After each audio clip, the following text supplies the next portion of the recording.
Hello, my name is Andreina. And my name is Gabriela, and this is Wicks and Candles, a podcast about two sisters and their obsession with period films. We want to dig into our favorite films and review them, find out why we love them, how they shaped us, what effect do they have on us. Join us on a trip through palaces and manors, balls and tea parties, and a lot of dresses, carriages, and of course, wigs and candles. In this episode, Sense and Sensibility.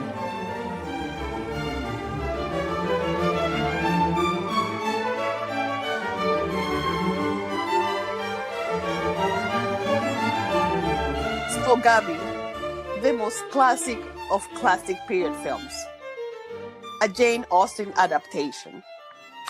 Yes, and we are talking about the 1995 adaptation of her novel Sense Sensibility. And we know for period film lovers, Jane Austen is always present. So this is going to be quite exciting. Yeah, it is. And this is it's a beautiful film and I can't wait to talk about it. So before we start the discussion, you want to share with us some facts about the film? Sure. So this is the 1995 adaptation of Jane Austen's novel. The novel itself was published in 1811. The film was directed by Ang Lee from Taiwan and produced by Lindsay Doran and Sidney Pollack. I mentioned those names because it's going to be interesting for our discussion later on that the producers are American. Yes. The screenplay was adapted by Emma Thompson, who was pushed to do this by the producer, Lindsay Doran. The film was made in 65 days. I found this out in our research, and it became an international success. It was nominated for many international film awards and won many, including the Oscar for Best Screenplay, for Emma Thompson, and the Golden Globe for Best Picture. So I don't know if this is still valid up till today, but certainly for a very long while, Emma Thompson has been the only person who has been awarded an Oscar for both writing and acting. This is an interesting piece of trivia to this film. Also, what is interesting about the entire production of the film is that Kate Winslet, who was very young by the time she took part in this film, was nominated for the Oscar for Best Supporting Actress, and she won the BAFTA for Best Actress in a Supporting Role for this film. So this is a short summary of most of the most interesting pieces of information about the film. So I've mentioned already two names about the cast. So we see Emma Thompson playing the leading role as Elinor Dashwood, and Kate Winslet as her sister, Marianne Dashwood. We see Hugh Grant as Edward Ferrars. And this is also a nice piece of trivia. When Emma Thompson was writing the screenplay and she was writing the character of Edward Ferrars, she immediately thought of Hugh Grant, and she knew that this has to be played by Hugh Grant. So she kind of made that character for him. And just to name a few more names that we all love from the scene, we also have Alan Rickman playing Colonel Brandon, and Imelda Staunton also playing a role in the film. So it's a beautiful, very solid, and 100% British high-class cast. Indeed. Yeah. Yeah. Creme de la creme. Do you want to go ahead and maybe give us a short summary of the story? Yeah, so thank you, Gabi. Yeah, so for people who have read the book, they know the story very well. But we'll do a little summary here for the movie. So this is the story of the Dashwood sisters, Elinor, Marianne, and Margaret. And what sets the story in motion is the death of their father, Mr. Dashwood, who leaves everything, including the house where the Dashwood sisters are living, Norland Park, to his son, his first marriage. That son is John Dashwood. However, on his deathbed, he asks John to please look after the sisters and their mom. After all, he has only left them £500 a year and no dowry. So sadly, the Dashwood sister have to move out of the house so John and his wife Fanny can move in a charming small house in the country. It's called Barton Cottage, and they settle there hoping to ensure their futures are not too compromised by this move. There they meet Edward Ferrars, Fanny's brother, and Colonel Brandon. One day, Marianne goes out for a walk, and she ends up having a little accident and falling. And then we have the introduction of another major character, John Willoughby, who literally sweeps her off her feet and carries her into the house. And then after all of the characters are introduced, what follows is Austen, a classic Austen with, a lot of intrigue, humor, heartache, a couple of twists, and of course, finally a happy ending for everybody. So, yeah. Yeah, thanks for that, Minnie. And I think what you mentioned, gives us a nice hint to start our conversation.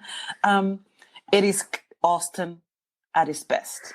This book, the entire story, and I think this adaptation is a great homage to one of her most iconic novels. Yeah. Yes. Because the entire production was so excellent. So how about we start talking about that? Yeah. So I was watching the movie. I've seen this movie many times, but the very first time I watched this is the 1995 adaptation, but I saw it, I believe, for the first time in 1996. And by that time, I was living in Quebec.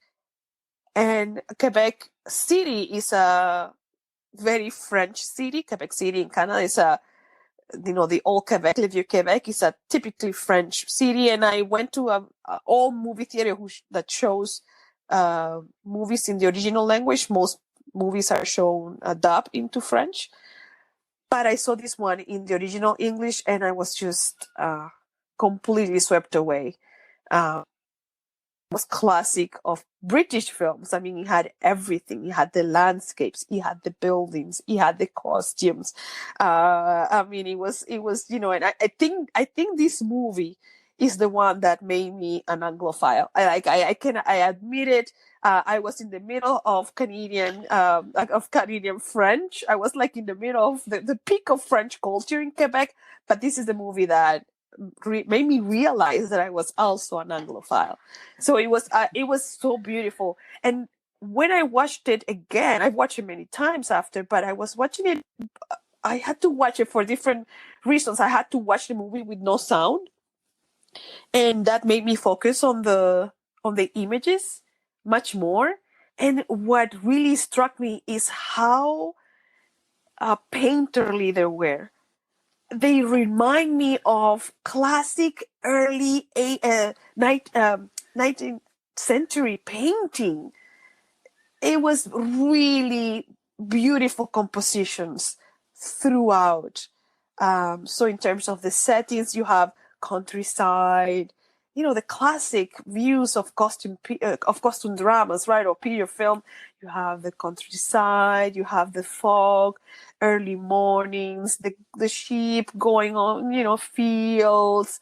I mean, it's all very pastoral. And I think this is actually part of the movie as well, of some of the characters. So everything classic is in this movie in terms of that setting and the views and the landscape. You are submerged in early 19th century England, like in every detail, and it's beautiful.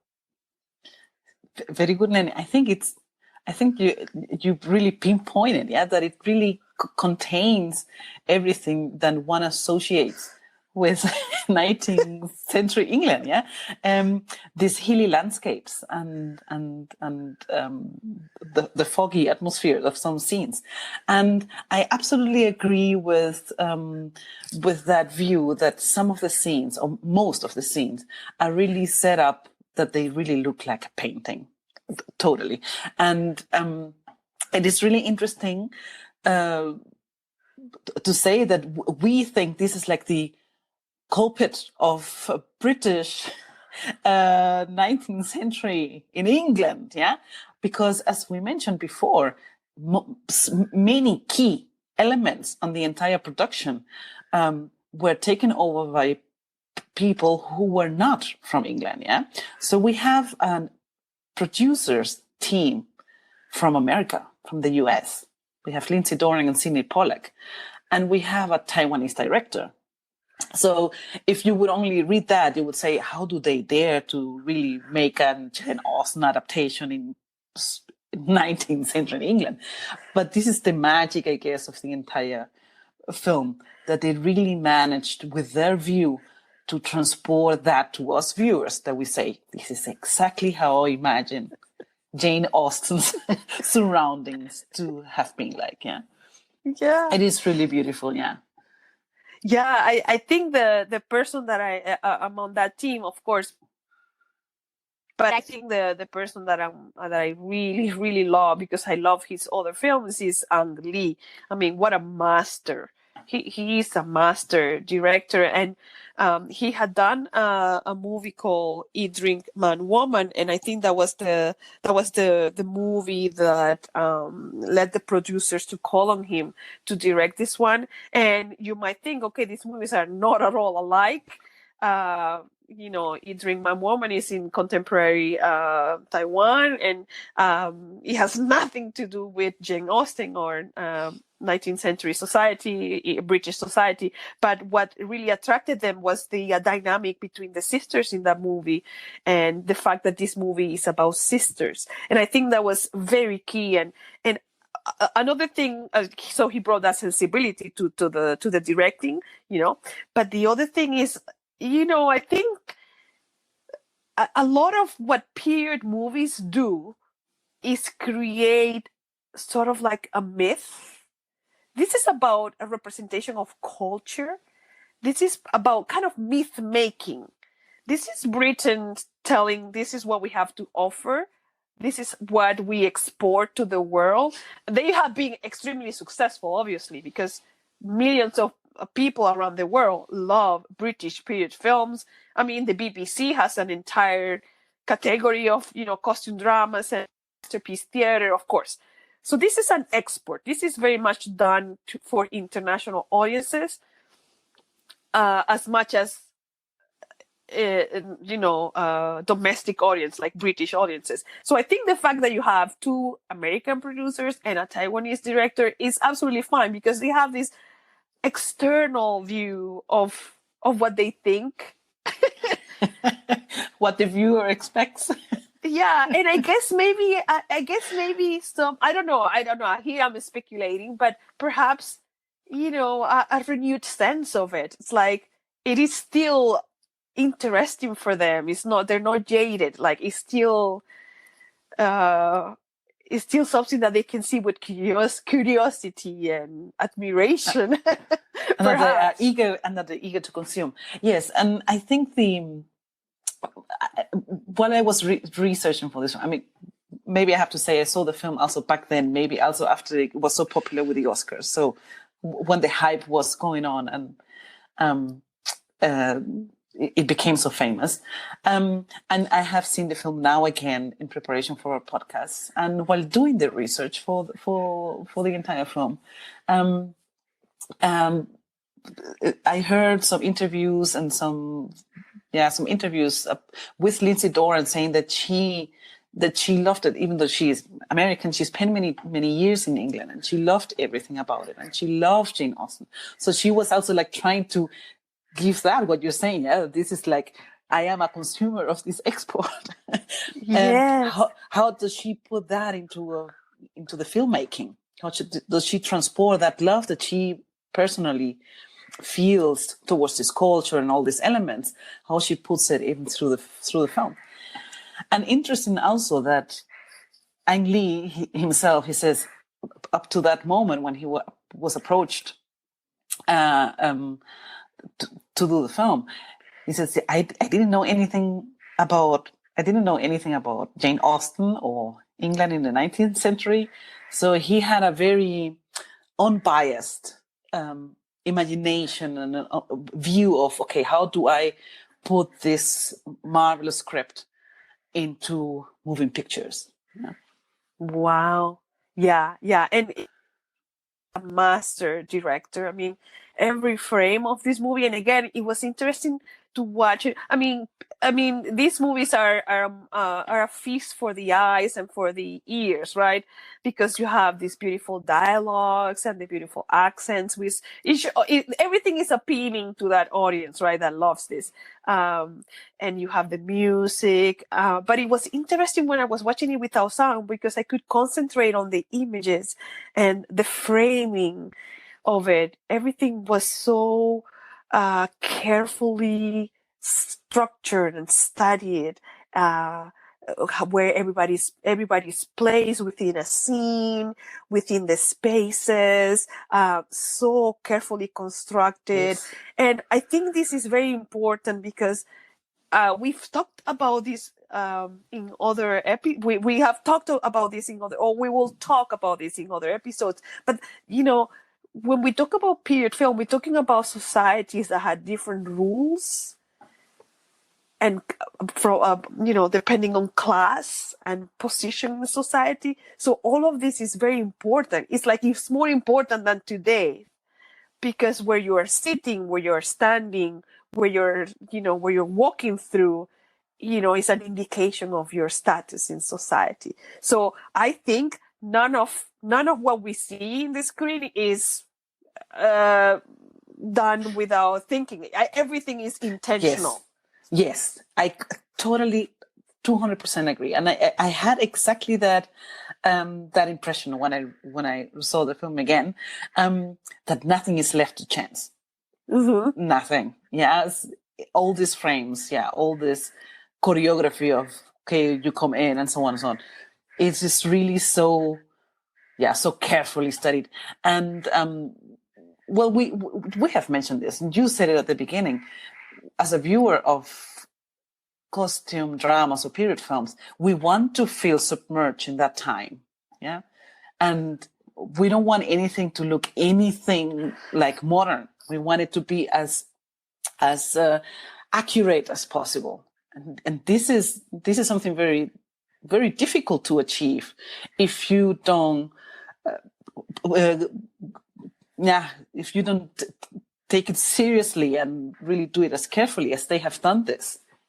That they don't really put any new elements and they don't improvise and say, okay, let's make it look like, we can imagine that it looked like this. No, they try to make it as accurate as possible to the times, to document these times. And this is part of the magic, that you really feel like you're submerged in those times. Yes. They really, and you know how you can tell? You can tell by the costumes, the set design, which is exquisite set design. And I do have a few things that I want to add before we finish this section. And another thing, and is, I think very important in this movie in particular is the hairstyles. Why? Because Pierce films, part of their magic is that they're trying to capture a period of time, and like you said, to be part of the magic is that they're accurate. Nothing takes you out of the time. It's true to the period. And in this movie, you can see the hairstyles are very much, the period hairstyles. They didn't try to make their actresses look more modern, more sexy, which a lot of period films try to do. And it takes you out of the period. Yes, with too much makeup, or yeah, exactly, totally. And um, again, to the settings. Um, maybe you can say something about it, since you have seen it without sound, which I would really like to know why you did that. How he played perfectly, how he portrays these differences in society through the settings. Yeah, that we see in some scenes the huge, beautiful house of the Dashwoods. Yeah, all the splendor, a lot of sunlight. Yeah, in those scenes, and then when you see the contrast of the country cottage where the Dashwoods are supposed to move in and live afterwards, they're a little bit settled down. Yeah, there's a little bit, the scene's a little bit foggier, maybe a little bit cloudier. It's all very minimalist. Yeah, to kind of really make that contrast of these two classes in society more and more clear for the viewer. Yeah, and more obvious for the viewer. So this cottage with very little furniture, very little color inside the house. There's very little decoration. Everything is either in white or gray. The path towards the front door of the house is just a dirt path. There's no stones or anything. And then you see the contrast to the other houses, which of course are full of decoration and expensive objects. Yeah. And he plays that, they play with that a lot. And I think how they set to make these differences very clear, that the Dashwoods were not so well positioned in society anymore. anymore. I mean, they lived in this extraordinary house. It is so unfair, and the point is made like, and I think this is gonna take us to the script. The point is made like right away that this is so unfair, so hugely unfair, that their house, the house where they're living, they have to move out because houses and property goes from father to son, not from father to daughter. So the son, who's never lived there, he inherits this house and he has to move in with his wife whenever he pleases. And is extremely sad. The mom, we see the mom, she's extremely distraught. She has not only lost her husband, her beloved husband, she has to pack her house and leave.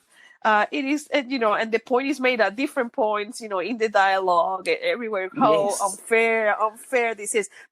But we see, for example, when they're still in the house, they have this grand room where Marianne, the Kate Winslet character, is playing the piano, and it's very beautiful and spacious. And in fact, we have this camera movement between the lower floor and the higher floor, between characters, one looking up and down, so you can sense, this is a grand house. And now they're going to this little cottage that's very small. I want to add something else before we move on to the script. This movie is full of feminine energy and feminine touches. This is a story about women. There are male characters, but this is a story about women and how women navigate society. And there's a lot of talk about economics, how this impacts women, because women could not work, they could not inherit property, and they could not earn their living. This is something that the character Eleanor says: we cannot even earn our living. So this is there's a movie about women, and the spaces. We have talked about this before, you and I. There's two kinds of spaces, but mainly the spaces are feminine spaces. And and when they move to the cottage, it becomes an even more intimate feminine space, just inhabited by women. And then later on, we see the men coming into these spaces, and the dynamic that happens when the male characters come into the space is really like striking. So I think the whole movie is just so wonderfully done. with all of these decisions. Yeah, it was so cleverly done. Yeah, so cleverly to done. exactly convey exactly this feeling, this feminine atmosphere, this dynamic, this relationship between the sisters, and which role they played in society and so on. It's all these elements that put you also in the time, yeah, that also show you which struggles they had to deal with as women and daughters and so on. Yeah. It's so cleverly done. But now, should we talk about this screenplay? Because I think one of the most exciting, beside Ang Lee, for me, the most exciting thing about this movie is the fact that Emma Thompson, this extraordinary actress, wrote the script for this movie. Why do you think this is so special? Well, it wouldn't have been this film without the script. There is no film without a script. Yeah? So, the fact that she wrote this is already kind of special because she wasn't an expert. This was her first attempt to write an adapted screenplay, and also while researching, I saw a little interview of how she approached the screenplay-writer of Howard's End, which she had just recently worked with before she started doing this. And she said, how do I do this? How do I adapt such a big novel? It's a long, complex novel. And she got some tips from the screenplay writer from Howard's End. And I think this is what made it so special for Emma Thompson, that she made such a dramatic, usually, there's a lot of drama in Jane Austen's novels. All this, how women suffered and how they were delivered to the luck of marrying the right guy and so on and so on. So these kind of heavy, long, complex plots, because there's always so many characters and so many intertwined families and so on, that she made this huge, heavy, complex, long novel into a light, funny story. Yeah, that she managed to keep all the really important elements that made this novel so special into a light and funny story. Yeah. Yeah. I think another thing that I read also while researching is that she really tried to simplify the language, without taking it out of the period, and I was when I was watching it, it truly is, you really have like a sense of straightforwardness with the dialogues. And still, you feel very much in the period. You still feel very much in the novel, but I think to make these characters much more relatable. Yes, totally. I totally agree with that. Yes. Yeah, because I think what separates us, when we think of the past, we feel quite alienated. But when we try to read old texts, and we feel very alienated from the past because we cannot even understand how they speak. But she makes all the characters feel very very alive. Very alive. This is maybe the difficulty, because you have very little dialogue in the books usually, and you have to create all the dialogues, and through the dialogues, then you give the characters more life. Yeah. And this wittiness that she managed to convey with all these dialogues, and they're fast paced, very dynamic, and very witty, yeah. And this is what gives the humorous tone to the screenplay. Yeah. The movie is quite funny. I mean, there's a lot of funny moments in it, and these are like top actors. So it's like, it is so beautiful to see the little movement, everything, and it's just subtle here and there. But I have to say, Jane Austen was a very witty writer as well. So what Emma Thompson was like, she really pared down, like she really extracted the essence of all the the funny, the dramatic, the into something that people can easily digest in this movie. I think she really honors the spirit of Jane Austen with the screenplay. Uh, uh, so if we talk about the screenplay, it's also how she wrote the characters too. So should we talk about the main characters a little bit? Sure. Do you want to start with? Should we start with Eleanor, the character played by Emma Thompson? Let's start with Eleanor. So Eleanor is the older sister of the Dashwood sisters. She's 19 in the book, and it is played by Emma Thompson herself, who, by the time she made the film, is 35 years old. It's an interesting.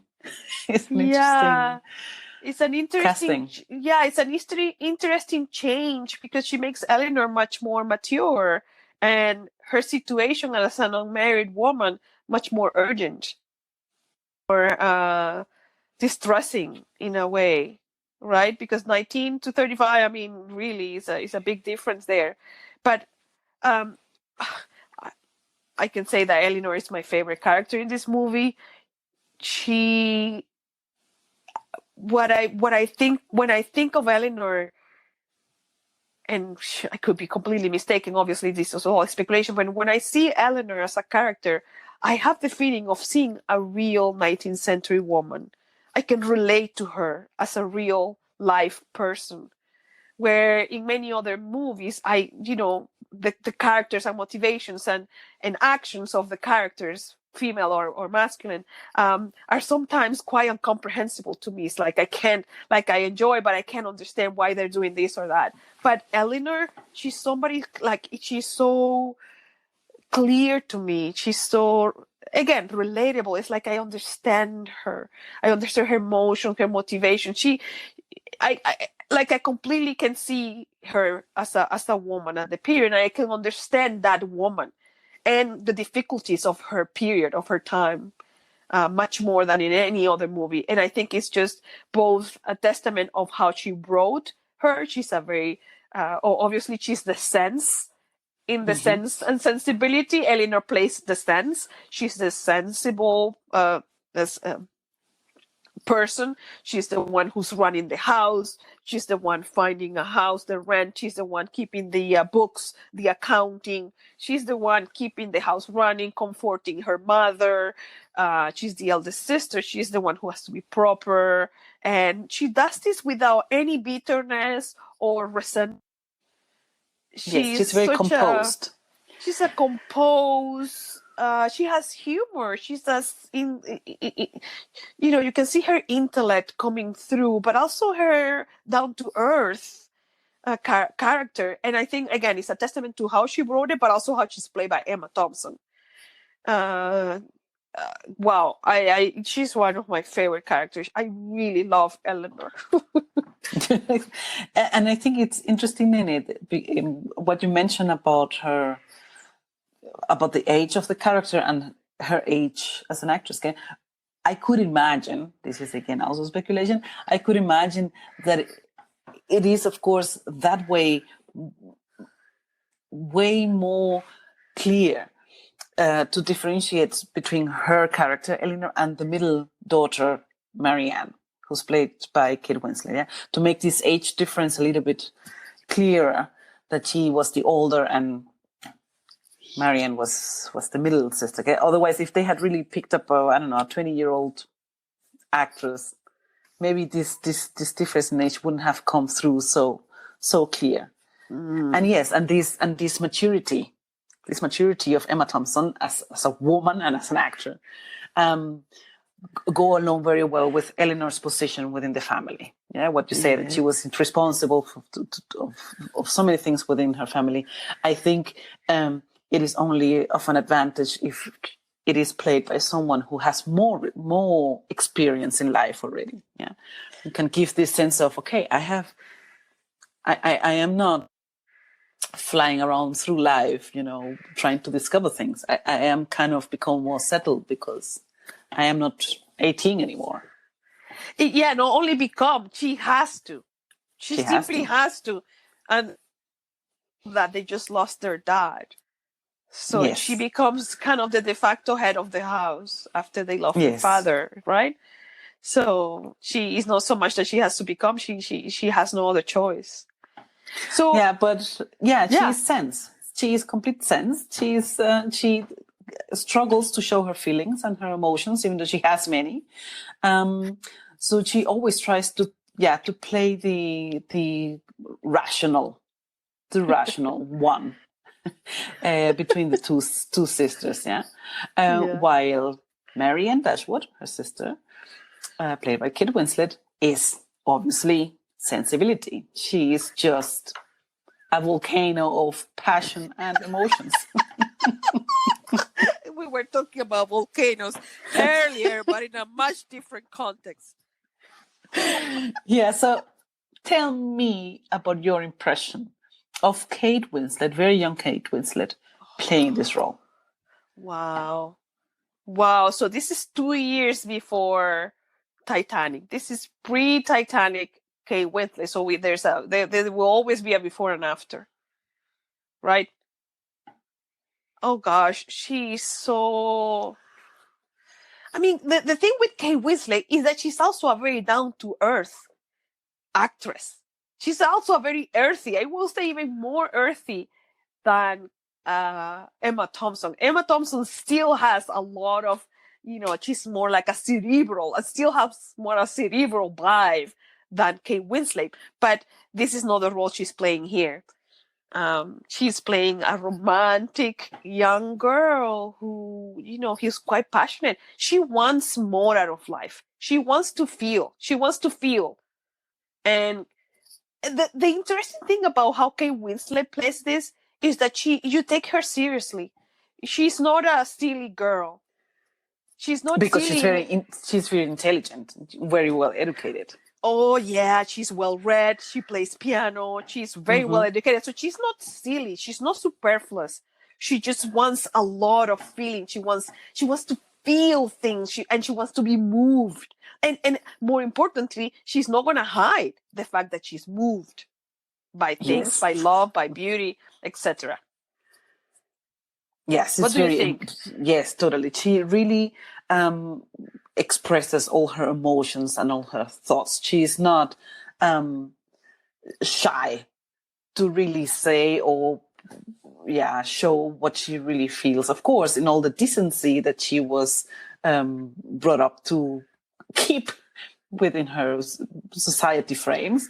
But she is, if she feels joy, she shows joy, with her eyes, with her smiles, with her gesture, with her voice, how she giggles, how she sings or approaches people, And there is a scene where her movements, she kind of really compel herself, just like, Eleanor, she's full of emotions inside because Eleanor is going through a rough phase, one can say, kind of brokenhearted and feeling deceptions through many things, and also the loss of her father. But she's very compelled and she's very composed. And she doesn't show.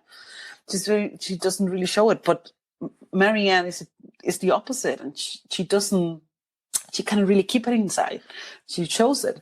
There is one scene in a party that they went to in London.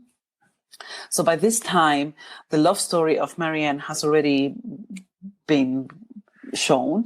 This scene, as you mentioned at the beginning, that she's taking a hike and she falls and she twists her ankle and she is rescued by a man. He really picks it up. You can see her say her name, Mr. Willoughby. This is Mr. Willoughby, exactly. I was just about to say. So she is being picked up from the ground because of her twisted ankle by a man who came on a white horse, and this is exactly John Willoughby. So by the time they meet again in this party in London, they have already met many times. She has completely fallen in love, head over heels, with Mr. Willoughby. and they have gone through little trips on the countryside, and they have talked a lot and so on. And then there's a break in her relationship, and she doesn't hear from Mr. Willoughby for a while until this moment at this party. Yeah. So she sees Willoughby across the room, and she rushes to him, and she kind of forgets where she's in, that she is in a very high society class ball with all the people being nice and tidy and, composed and proper.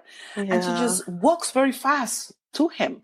And she also squeaks in joy and says, Willoughby, like, I haven't seen you in a long time. And good God, Willoughby, and this is certainly not the behavior, not the reaction that any of the women in that room would have shown, if they would have walked very slow. Yeah. They would have done a little Not courtesy and so on. yeah. And she was just like, this joy that she felt for seeing him again, it didn't stop her from expressing it among all those people who were just very calm and tidy and proper. Yeah. So this is Marianne.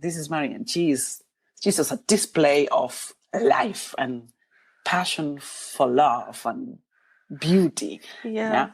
She's spontaneous. Yes.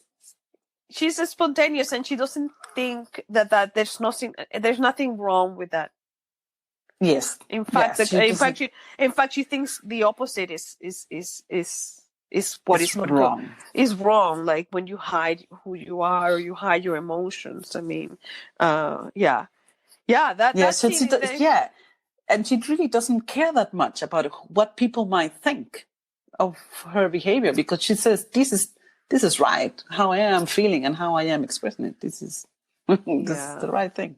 Yeah, unfortunately, for that scene is that's a quite tough scene, because by this time, Willoughby has found another woman, and he essentially has cut off the relationship.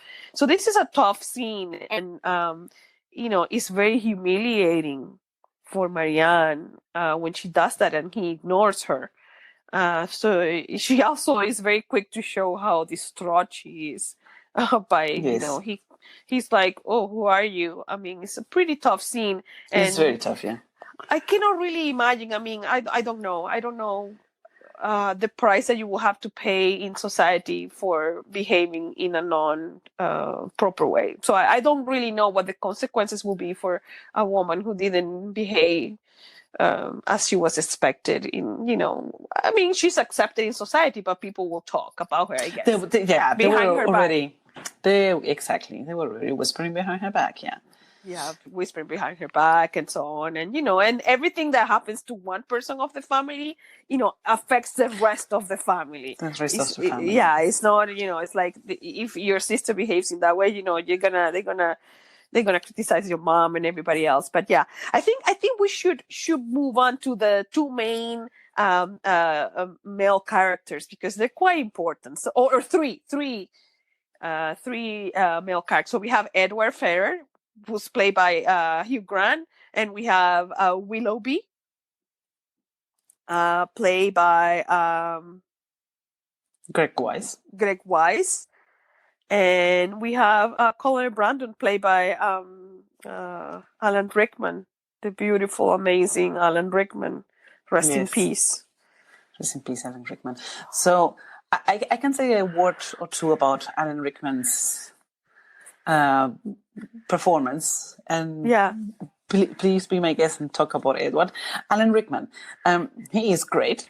I mean, he's a very he was a very expert and talented actor. Of course, plays this role wonderfully. The entire contrast of Marianne, and how he is fascinated by this explosion of life and passion by Marianne, because he is also very subdued. He's a little bit older compared to Marianne, and he has kind of a tough past behind him and so on. And of course, when we know Alan Rickman, we love Alan Rickman. And At the same time, while rewatching this film now, many years after I saw it, and maybe this was one of the first times I saw Alan Rickman back then, Yeah. playing a role in a film. Now that I see it 20, 30 years later, I think Alan Rickman was being a lot Alan Rickman. So you see, how he uses the tone of his voice, and he speaks very low and slow. That became afterwards one of his trademarks. That you say, okay, this is Alan Rickman. So yeah, wonderful performance, and it's just somehow he belongs there. Yeah, of all the casting, as much as I love Alan Rickman, and of course Alan Rickman went on to play Professor Snape in the Harry Potter series, among other films. I mean, he is the main character he plays the main character in a movie that I absolutely love, but I cannot watch because it's so hard to watch, which is called Truly, Madly, Deeply. So Alan Rickman was just a special kind of actor. He had a depth that is quite unequal. And as much as I love him, I mean, he plays the character of Colonel Brandon perfectly. This is a dignified man, a gentleman in every sense, with a very sad past. Mm-hmm. So he has had a loss in his life. So and he's just kind of like the perfect gentleman. He's decent. He's well placed in society. He's kind. Well, beautiful character. But the only little trouble I have, I guess this is in the novel, there is that Colonel Brandon falls in love with Marianne, and there's an age difference. And again, this is my 21st century. This is my 21st century perspective. Classes, yeah. On this relationship, and that's the only thing. But of course, it is difficult for us viewers to really imagine a love relationship between a character played by Alan Rickman in the age that he was, and the character played by Kate Winslet with being 19. So of course it is kind of, hard to kind of say, okay, this feels really romantic. But at the same time, it is exactly what Jane Austen wanted to show, that women had to choose right. And that Marianne at the end of the day, she had to choose a decent gentleman who could take care of her, And so I think and you feel the awkwardness, of the relationship, even though they really were fond of each other, because she knew that Colin Brandon was a good man and an educated man and a loving man. You feel the awkwardness between both of them. At the beginning, right? At the beginning, you feel the awkwardness. At the end, I think they do make it believable. I mean, you're supposed to believe that he tempers her. That he tempers her a little bit, right? She's a little bit calmer under his influence. But the thing is that she is truly loved by Colonel Brandon. But what we haven't mentioned here, and I think it's just because this is a story that everybody knows so well. We haven't really discussed like the plot very much detail. The thing is that Marianne falls in love with John Willoughby in that scene that you described. She's like, which is the classic romantic scene. In fact, I dreamed of that when I was young. I mean, that was like my dream. So there's a storm. She's walking. She's suffering so much, and she goes out in the rain, and then comes this man and rescues her when she falls. And she falls like head over heels, like you said, in love with John Willoughby. And like you said, he's played by Greg Wise, and he's completely the opposite of Colonel Brandon. Colonel Brandon. Totally. As played by this actor, Greg Wise. And I'm not very familiar with him. I've only seen Greg Wise in this movie. I don't know him. And I've told you this before. And I think he was cast perfectly. I don't trust his face. Well, you are not supposed to trust him. Yeah, if you've watched the film till the end. you kind of then grasp, okay, I was really not supposed to trust him entirely. Yeah. Yeah, because he is so gallant, and he brings her home, and they very quickly develop like a quite intimate relationship where they're talking every day, and they're sitting very closely in the parlor. I mean, it's quite quick, like. Yeah, and his face is so funny. I do not, and it's good. I guess it's perfect casting because I think it's perfect casting, exactly, because you're supposed to, you're not supposed to kind of see through him. Yeah, you never know his intentions. You really exactly. His intentions with Marianne are true. Like you can never know. It's like you really don't know. Of course, if you are in the perspective of Marianne, she's incredible. She's crazy. I mean, she sees nothing else but Willoughby. Of course. I mean, but as the viewers, and even in from the perspective of Eleanor, you cannot really read this man. Like he's young, much younger than Colonel Brandon. He's handsome. He's handsome. He comes in a horse, very physical. Yeah, we talk about, when we had another discussion, we talked about how in that scene when he rescued her, when she falls and he rescued her, he actually takes her shoe off and says, I have to check for bones, and he actually dares to touch her foot. And I wonder, I mean, this is like the boundaries. I mean, at that time. Yeah. And from that moment on, the entire relation was very physical, which was very unusual, and which really matches both spirits. Yeah. And of course, what Marianne likes, as you mentioned, she was very earthy. So she needed to feel something. So it suited her very well how Willoughby treated her. Well, which is, they were the same generation, so I guess they both, fulfill the spirit of romance. They believe in showing their feelings. They believe in grand emotions, grand gestures, etc. As opposed to Edward Ferrars. Oh my God! Played by Hugh Grant. So Edward Ferrars is the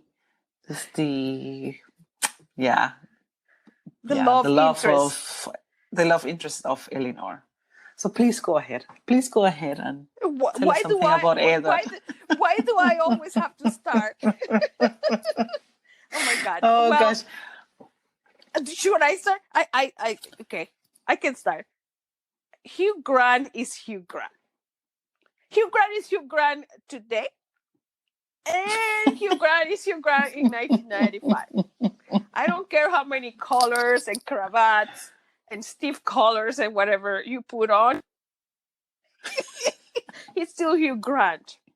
However, as you said earlier, Emma Thompson, the brilliant cerebral, incredible Emma Thompson, wrote the character of Edward Ferrars with Hugh Grant in mind. So we must respect her choice and her vision. And not only that, she knows what she's doing. Hugh Grant has a particular type of acting and humor that is the definition of British humor. Yes. It's very subtle, self-deprecating, at times clumsy, but always gracious, always, a quick word, very witty. So he's very proper, a little bit shy. So he truly is kind of that definition of that English humor that people admire so much and love so much. So I think that's why. And to be honest with you, I do love his portrayal of Edward. The problem is we're watching this movie now. We're watching this movie now.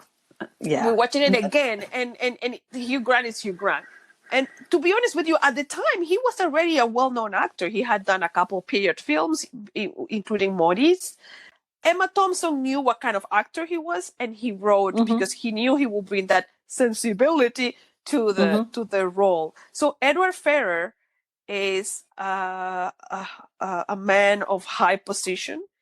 He's the brother of Fanny, the wife of John Ferrer, who inherited everything and the reason why the Dashwood sister has to move. So he's in a tricky position. He could be the bad of, he could be one of the bad ones in the movie, right? Because he's from the other family. But from the moment he comes in, he's so charming. He's so, he doesn't take himself seriously.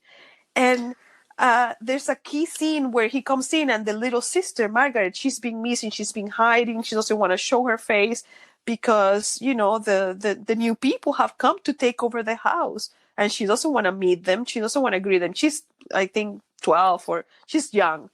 And he and Eleanor find a way for her to show up. Like they start to make this conversation. She's hiding under a table. Margaret is hiding under a table, and they know that she loves an atlas, and she has an atlas with her. So they start. They have just met each other. Eleanor and Edward have just met each other, and they both, without saying anything, they start to make up this conversation about the Nile and where it's located and being wrong on purpose. They're saying, oh, it comes from, it's in Belgium and so on, so that Margaret can get enraged and come out of the under the table. So very quickly they connect in that way. So he's very kind. He's very thoughtful. He's actually very sensitive. Also very sensitive. But at the same time, of course, he is a very sensitive spirit, yeah. But he is from the behavior. He is very similar to Eleanor in the fact that he's very composed himself. That he doesn't really dare to tell his mother, for example, that he actually doesn't want a serious job, that she actually would be very happy to have a more humble life in the countryside. And he doesn't really dare to do that, like maybe someone like Marianne would have done, So that's maybe this similarity between the two personalities of Eleanor and Edward, of course, makes them fall for each other. Yeah, that they kind of see life with a similar view, and they have also a similar struggle. Because he is trying to kind of. Okay, he's supposed to, the expectation that they have on him, and he actually doesn't really want to. And Eleanor herself, she has all the responsibility of marrying and so on. And she actually also kind of keep up and might also end up empty-handed, So they share a certain struggle. They share a certain struggle and a certain similarity in personality. So you I think are so this right. is how so they match very well.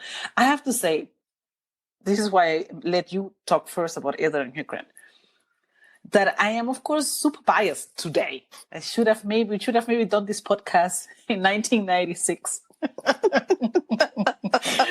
Because, of course, I really love Hugh Grant. I mean, from the time he had his, his breakthrough back then with all these films, and of course, he plays the charming, clumsy, but loving, super romantic guy. And he did this here again. But as you said, I have to, of course, be fair enough to say, if Emma Thompson chose him for this character, she really did want exactly this style of Hugh Grant to come through. So I am biased, but I really have to put my bias aside, because I see a lot of Hugh Grant in Edward.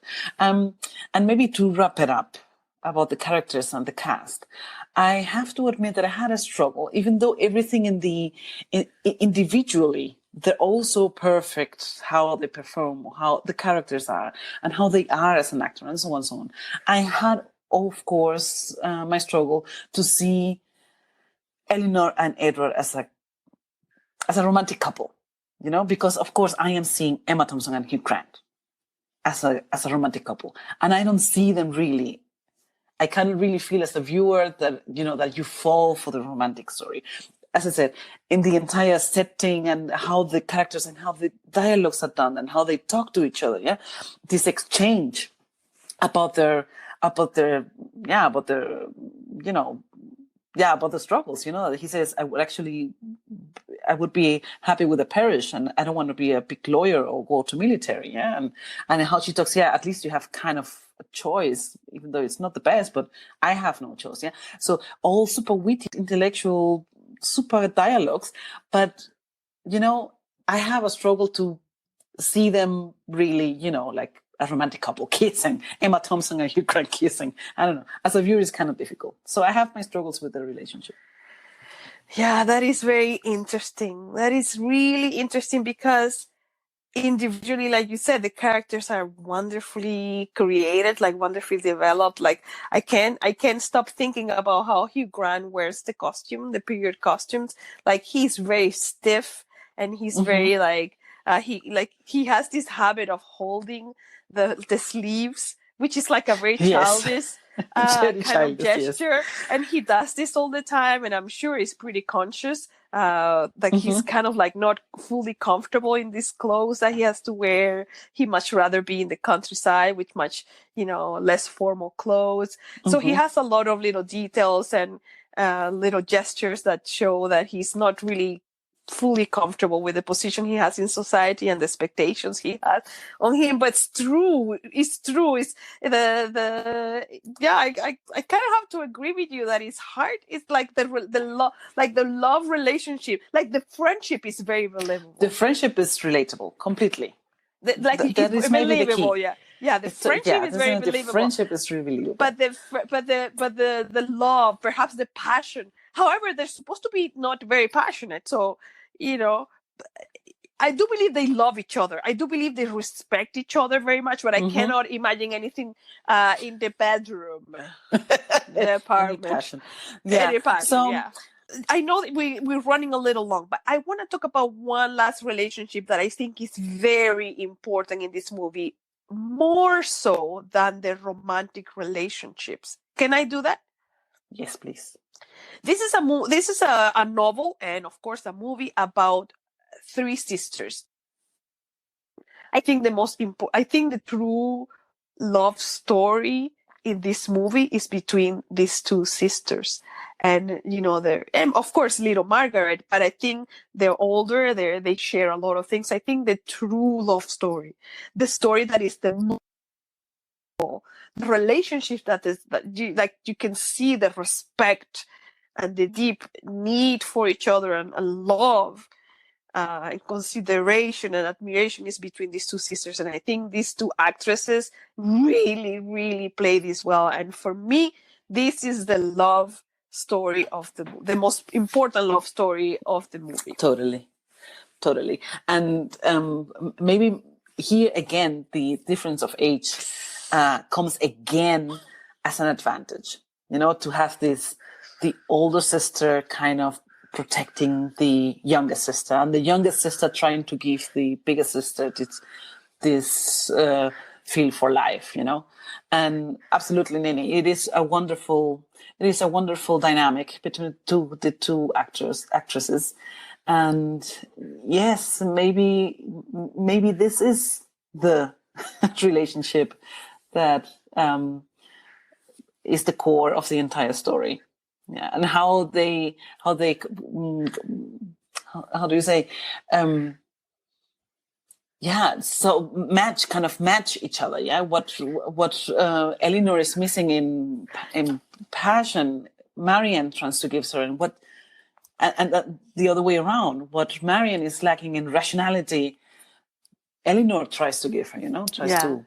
They complement each other. They complement each other. Thank you. That was what I was looking for. Yeah, they both complement and complete each other. Yes. Yeah, it is really beautiful. And in this case, I have to say I'm biased because my relationship with my sisters, as we can see here, is extremely important. And my relationship with my siblings is the most important in my life. I'm married, I have kids, but I can't, my siblings are truly the best part of my life, how can I say? I mean, so any relationship between sisters, I'm quite moved, and this is a beautiful portrayal of sisterly love, and for me that's something that's really special every time I see it, and it really moved me. Totally. So maybe this is a good hint to start talking about our favorite scenes, because I know that your favorite scene, or one of them, includes Eleanor and Marianne. Yes, yeah. So we have to talk about favorite things, and there's a lot of beautiful scenes in this movie. There's like fields and horses and sheeps and little parlors and teas and all the classic settings for period films, all of that. But my favorite things is not the most classic period film scene. Is a scene where Marianne, because she went out for a walk in the rain after being left by Willoughby, and she gets really ill, and she's in bed, and they fear for her life. She has a terrible fever, and the doctor has said, "Well, let's just hope for the best." That's a scene where there's only Marianne in bed, unconscious, and Eleanor in the room, keeping her company during the night. And this is a very striking scene because Ang Lee goes and takes his camera, and he places the camera above the bed, so you have like a bird's eye view. So you see from above, and you see the bedroom, and Eleanor is just kneeling by the bed, and she holds Marianne's hand, and she says, Marianne, try, please. I guess she's begging her to leave. And she's absolutely terrified. She's absolutely terrified that Marianne will die and will leave her alone.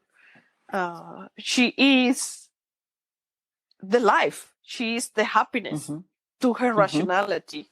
She loses Marianne.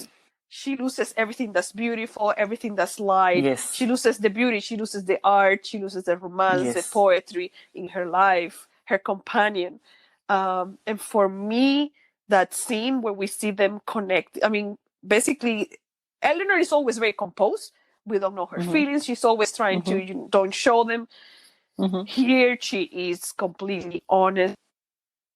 She's begging her sister, please stay, please stay. That is it's a hard scene to watch, but it's so well done. It's so well done. It's my favorite scene. It's the most striking scene, and I really love, because it's a key scene where it shows the love between the sisters. Yes. Absolutely, Nene. And one of the few scenes where we see Eleanor showing emotions, because there are a few moments, but rare moments. Absolutely, Nene. And apart from the fact that it is so moving, this is really so moving, with all this, superficial kind of relationships and all these balls and intrigues and so on, so on, so on, this scene gives the story kind of like a serious moment, This is like, okay, it is not all about, who marries whom and so on, and are we poor or are we rich? This scene puts a lot of depth, again, like brings you back to kind of, okay, this is the important thing in life. Yeah. What is your favorite scene? Yeah, this is funny because one of my favorite scenes, of course, apart from all the beauty that we see here, one of my favorite scenes is pretty much at the end when Edward Ferrars, Hugh Grant, comes to their house to say that he is actually not married, as they assumed, but that he kind of proposes to Eleanor. But by this time, Eleanor was also kind of disappointed because she had heard that Edward had an engagement and with another woman, and he wanted to fulfill or to accomplish this this promise that he had made many years ago. And she is left with these rumors that he was engaged to this woman and that he will marry this woman, and she doesn't hear from him for a while until he comes by and visits the Dashwood sisters and their mother in their house. So he comes in, and I know you like this scene because this is Edward Ferrars / Hugh Grant at his best. how he tries to tell them and inform them that no, he didn't marry at the end. He broke this engagement with the other woman, and that it's actually his brother who married, and so on and so on, and that he kinds of wants to say something really important, and he is very shy and very clumsy in his movements. And he stands by the fireplace and he tries to make it very casual how he plays with a little porcelain figure, just to kind of avoid to look at them, to look into the eyes of Dashwood mother or Elinor and so on. So he distracts himself playing with this porcelain figure. So in this scene, he then turns around and says to Elinor, I am here because actually my friendship to you is more important and I wanted to tell you. And then she starts sobbing. And he tells her finally that he actually loves her and will always love her. So in this moment, Elinor starts crying. She finally releases all the tension, all the fears, all the disappointment that she had inside, and all this, all this heartbrokenness that she had in her inside. She finally releases it all and just starts crying, and she just lets it all out. And I felt so fascinated by this. Again, because it is one of the few moments where Elinor really shows her emotions and is really a human. She's really showing, okay, woman, show your feelings. Because I thought to myself, this is so interesting. I am thinking, of course, to myself, okay, I am in 2021 and I wouldn't have been I wouldn't cry like a baby if a man comes here and says, okay, now I can finally marry you, But transported to 18 something and you're poor and you have the perspective of spending your life alone in a rather foggy cottage, just taking care of your household, or the perspective of marrying someone, having a life, having kids, and, living life, because there were no many options for women. This relief that she as a woman felt, apart from the love that she felt for Edward, the relief of her as a woman to have a choice, to have the opportunity, not the choice, the opportunity, because it was not a choice that she had to make, No. She was not left with a choice, that she had finally the opportunity. He is here and he loves me. And on top of that, I can marry and leave my house. Wow. Yeah, that's a great scene. And it's played for comedy. It's part of it is played for comedy. Elements. Yes. Yeah, part of it is played for comedy, especially in the performance of Hugh Grant and how he plays with them. I urge everybody who's listening to this podcast, please watch this movie again and just pay attention to that scene. It's quite funny. It's played a little bit for comedy, both supreme actors. I mean, amazing. I think her relief also comes from, she, like you said, she had accumulated all of this for months and months and months. I mean, even the death of her dad, I think she's finally crying for that as well. I mean, she had to assume responsibility and take care of the house and the moving and all of that stuff in the middle of her grief. So I think she's crying for her dad as well. Finally, she can for everything. She can let go. She can let go. I mean, we always talk about in other discussions, a marriage of equals or unequals, and this movie, and obviously the money wise, this is not a union of equals, but in the the how they view the world, and how they move around in the world, it is a marriage of equals in terms of personality. And yes, I think what you said is so true. Like, it might seem silly. It might seem silly, exactly. In the moment, it might seem silly. Like, why is she crying? I mean, I'm crying like a little kid. She's crying so much. She's crying. Okay, again, it's played for a little bit, right? But she's weeping, like she's sobbing, and she's like, "Oh, I can't believe it." But it's true. The choices were stark. Like, one choice was stark. Like, you wanna be an old maid and you're gonna take care of this house, and the few pleasures that you might have will be reading books, and who knows. taking care of your mom. And the other one is, all these other possible joys, which is having children, companionship, conversations. It's like it's quite different. So you can see the relief that life, she has a chance at life. She has a chance in life. Yeah, because as I said, it was not really a choice. It was an option, kind of. Yeah, okay? but so not either only, you find someone to marry, or you stay at home forever. Yeah, and not only a chance at life, but at our life. Mm-hmm. Exactly. The possibility that brings, and that's played out really, really well. I think so too. Yeah, and even though, as you say, it might be thought of, to be kind of comedian. I took it seriously. Because exactly they make it look as like, you say, okay, she's really crying like a little kid. She's really crying like a, I don't know. But then I thought to myself, okay, if I put myself into a position, what goes through her mind when he says this? Everything that is changing just by him saying, not only that I love you, that I am open for marriage, because I am not married. So, it is great. It is great. I mean, this movie is, now that we can start to wrap it up, this movie is quite, again, I say it's the most classic of classic period films, Jane Austen adaptation, but, a really beloved adaptation. I really love this movie, and every time it's like a comfort food for me. It's like a comfort, like a super warm blanket that I can put on a Sunday evening, right? Like a cozy blanket. Such a perfect movie in every way. So, how many wicks and candles would you give this film? Yeah, so our scale is from 1 to 10. 1 being not good, 10 being very good.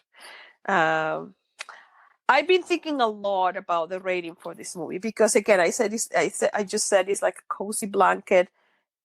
In terms of costumes, setting, script, acting, directing, is just a joy to behold in every possible way. It's like this is the little jewel of period movies.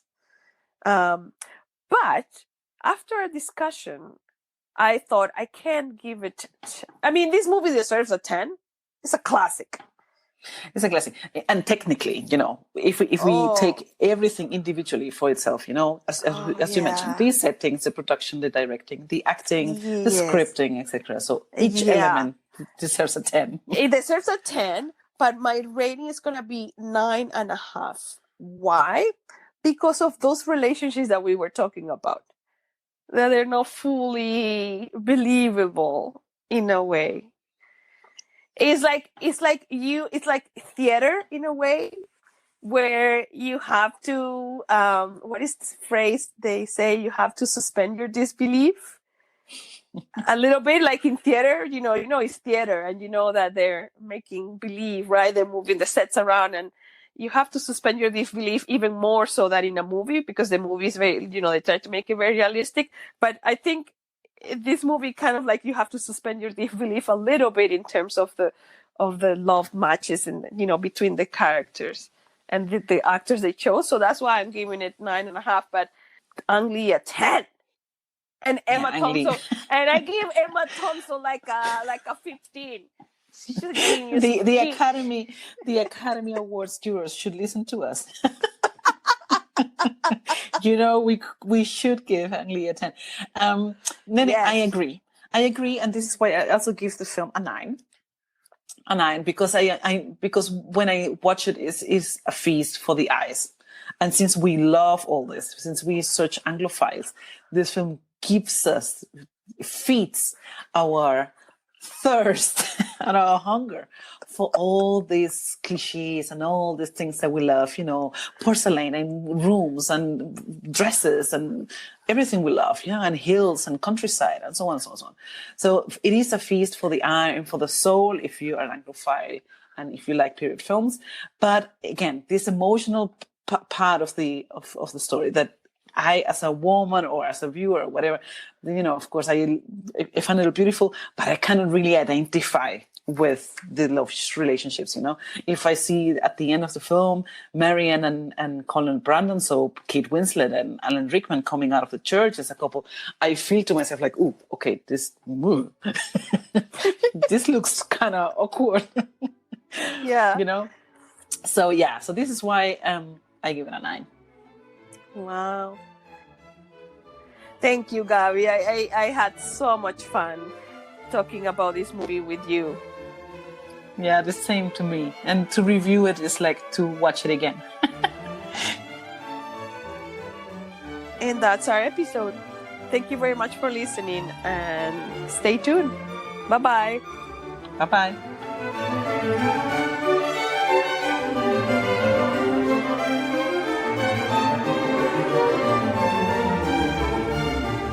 Wicks and Candles is available on Apple Podcasts, Spotify, and Stitcher.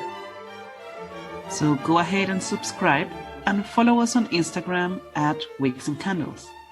Thanks for listening, and see you next time. Wicks and Candles is written, hosted, and produced by Andreina Romero and Gabriela Morken Romero. The image design is by Pamela Rollin. The podcast theme music is the Concerto for 2 Violins in D minor by Johann Sebastian Bach.